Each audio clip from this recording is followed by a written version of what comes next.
easiest way to make pasta is to dump some dry noodles from a box into boiling water, but the easiest way isn't always the tastiest way. The team at one Sandy Springs restaurant proves that daily with their fresh pasta made from scratch. Good Day's Paul Milliken is live at Il Giallo this morning. And Paul, this is about as close to Italy as you can get in Georgia. Good morning. You got it.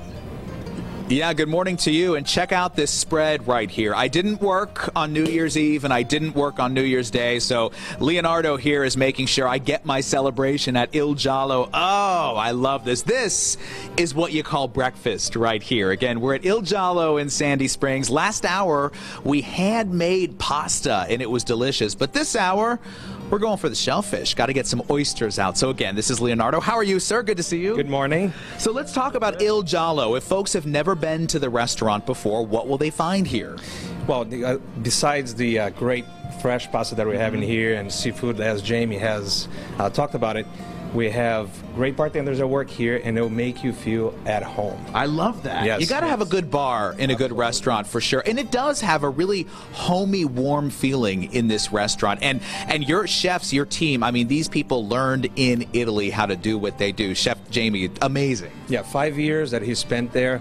He is fluent in Italian, not only fluent in Italian, fluent in the food that he makes. We just visited Italy last year, and it was, I was like, you cook exactly what they make here. So it's I love that. Very, very impressive. So don't worry about it if you can't afford the trip to Italy. You can definitely afford a trip up here to Sandy Springs. Let's talk about the oysters, because now is a really good time to come here and order oysters. Tell me why.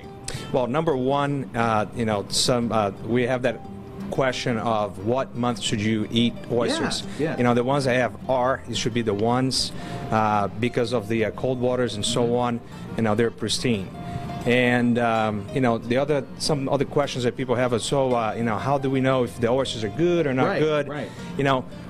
Is the sourcing. You got to source from people that you truly trust, and they know what they're doing, and they're sourcing from the right places in the right parts of the country at the right time. Yeah, I'm glad you said that, because that is the number one thing. I think whenever I post a picture like that on my Facebook page, people say, I want to try them, but I get a little scared around oysters. So it's making sure they come from the right source and making sure people know what they're doing when they serve it. Right? Correct. Because you got to keep it at a certain temperature at all times. You got to be, you got to really make sure that is, prepared and preserved right. So. All right. Well, it's also a good time to eat them because you've got some deals going on. Number one, oysters and bubbly. I'm sold already, but what is it? Well, so for a half a dozen and a glass of bubbly, we choose that bubbly. We choose how we're going to serve the oysters.